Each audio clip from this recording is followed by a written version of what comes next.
हम जो हमारे समय के सबसे शर्मनाक हादसों के चश्मदीद गवाह लोग हैं, हम जो हमारे समय के सबसे शर्मनाक हादसों के चश्मदीद गवाह लोग हैं, हम जो हमारे समय की गवाही से मुकरे डरे सहमे मरे से लोग हैं, हमारे माथे सीधे सीधे इस सदी के साथ हुई घोर नाइंसाफी को चुपचाप देखने का संगीन इल्जाम है।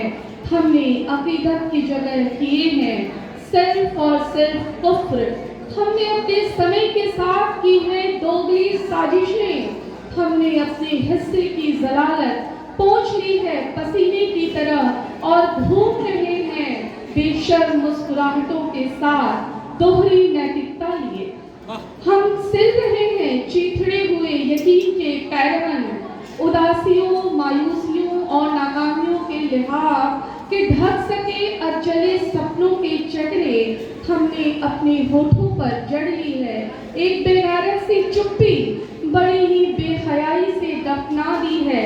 जिंदा सवालों की पूरी फेहरिस्त हमने अपनी तालों पर चिपका लिए हैं। चापलूसी के गोंद और सूखरू हो चले हैं कि हमने सिखा दी है आने वाली नस्लों को एक शातिराना चुप्पी। हम ठोक पीट कर आश्वस्त हो चले हैं कि मर चुके सभी सवाल। हम ठोक पीट कर आश्वस्त हो चले हैं कि मर चुके सभी सवाल, पर हम भूल गए हैं कि असमय मरे लोगों की तरह असमय मरे सवाल भी आ जाते हैं प्रेत योनि में और भूत प्रेत की तरह ही निकल आते हैं व्यवस्था के मकबरों से, मंडराने लगते हैं चमगादड़ों की तरह हमारी चेतना के माथे पर। हम भूल जाते हैं कि किसकी भी चिंदी चिंदी कर बिखेर दे तमाम हादसों के दस्तावेज। वे कहते रहते हैं अंतरिक्ष में शब्दों की तरह। हम भूल जाते हैं कि शब्द नहीं मरते, वे दिख जाते हैं जलावतन किए जाने के बाद भी। वे दिखते रहते हैं हमारे समय के दर्पण में, जिन्हें हम अपनी सहूलियत महत्वाकांक्षाओं और लोलुपताओं के षड्यंत्र में दृष्टि दोष कर खारिज कर देते हैं। हम जो हमारे समय के सबसे शर्मनाक हादसों के। दूसरी कविता है पुरुष। विमर्श के दौर में हम सभी ने सबसे ज्यादा पुरुषों को ही कोसा है, लेकिन उसके बरक्स ये एक विपरीत कविता है पुरुषों के लिए। पुरुषों की भीड़ में मैं उसी विरक्त भाव से गुजरती रही जैसे ट्रैफिक जाम में फंसा कोई आम इंसान। विचित्र संयोग रहा कि दिन दोपहरी रात बिरात स्त्री होकर भी पुरुषों के बीच पुरुषों से गुजरती रही। मुझे घूरने वाली तमाम मर्दाना आंखों को यकीनन मैं गलत मुहावरे की शक्ल में मिली।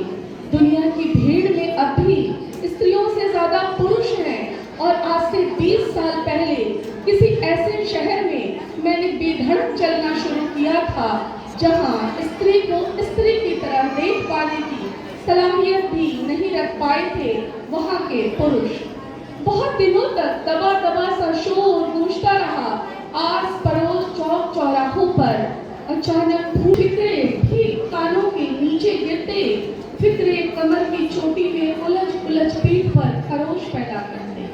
कमर तक की चोटी को कंधे तक के 3 स्टेप में काट उन फिक्रों की चुभन से मुक्त होने की मैंने कोशिश की। फिक्रे फिसल कर धप से जमीन पर गिरने लगे। गिरे हुए फिक्रों को मैं जूती की नोक से कुचल आगे बढ़ने लगी। पुरुषों की भीड़ में पीठ चीरती भीड़ के बीच से रोज रोज गुजरते हुए यकायक मिले स्त्रियों से भी ज्यादा कोमल और सखियों से सगे कुछ भरोसेमंद और प्रबुद्ध पुरुष। उन्हीं कुछ पुरुषों की वजह से सूखते रहे पांव की छाले, मिटती रही पीठ की खरोंच। किसी पुरुष की आंखों में ही मैंने पहली बार देखा अपना चट्टान सा व्यक्तित्व और लिया कभी न टूटने का संकल्प। किसी पुरुष के वात्सल्य भरे हाथों ने ही मुझे संभाला हर आघात में। उन चंद पुरुषों ने ही मुझे सिखाया कि दुनिया सिर्फ भीड़ नहीं और स्त्री होना कोई अपराध नहीं। उन पुरुषों ने दिया मुझे मनुष्य होने का मान। विश्वास और मैत्री जैसे शब्द उनसे मिलकर ही सार्थक हुए। उन हाथों ने इंगित किए राह मेरी सिस्ती मात्र पर सजल होते और मुझे धीर धराते पुरुषों ने ही बचाया मेरा खंडित होता आत्मबल। अपनी विवशताओं पर बुक्का फाड़ कर रोते वक्त मैंने नहीं देखा उनका पुरुष होना। पुरुषों की भीड़ से ग्रस्त गुजरते हुए मैं कई बार ठहरी उन तमाम पुरुषों के पास जो भीतर से स्त्री थे और आचरण में पूरे के पूरे मनुष्य। कितना मुश्किल है पीठ फेर कर रहना, कितना मुश्किल है पीठ फेर कर रहना और मन को साधना। बहुत मुश्किल है स्थिर रह पाना जब प्रेम किसी आपदा सा अवतरित हो। बहुत मुश्किल है स्थिर रह पाना जब प्रेम किसी आपदा सा अवतरित हो। कितना मुश्किल है सुने को अनसुना करना जब हृदय की हर सांस तक पहुंच रही हो प्रेम की आतुर पुकार। कितना मुश्किल है उन आंखों को अनदेखा करना जो विदा के वक्त निर्निमेष निहार रही हो। कैसे न डूब जाए कोई आकंठ उन उदास आप्लवित आंखों में। सच तो ये है जिंदगी से मुंह मोड़ने से भी कठिन है प्रेम से मुंह मोड़ना।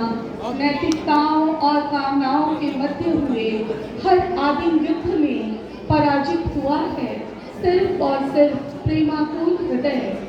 प्रेम की परख को नैतिकता के घोर हट से परास्त तो किया जा सकता है पर निषेध की गई सारी कामनाएं धसी रह जाती हैं देह में शूल सी। आजन तीसता है हृदय। पावस ऋतु प्रेम की चुपसी करार ही तो है।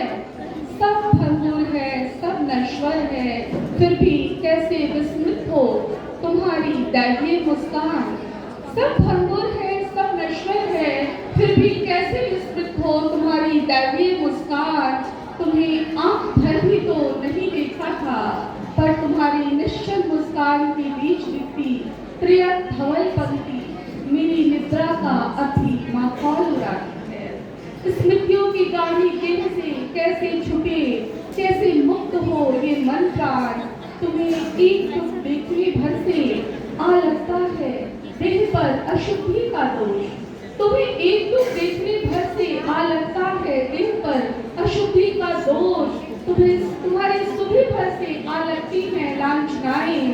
कल रात ही तो स्वप्न में तुम्हें देखा था वही उसी तकिए पर जहां घोषित रूप से किसी और का सर था। लोकाचारों और मर्यादाओं के असमंजस में डूबा हृदय कहाँ विसर्जित करे अपनी निश्चल चाहनाएं। किसे प्रेषित करे सारी उलाहनाएं। मृत्यु निश्चित छीन लेगी मृत्यु निश्चित छीन लेगी मेरी आंखों के सारे स्वप्न पर शेष तो रहेगी हृदय की अतृप्त कामनाएं। क्या ब्रह्मांड में नहीं गूंजेगी क्या ब्रह्मांड में नहीं गूंजेगी मेरी आर्त पुकार। एक निष्कलुष हृदय की निर्दोष कामना से क्या खंडित नहीं होगा नियति का दर्द।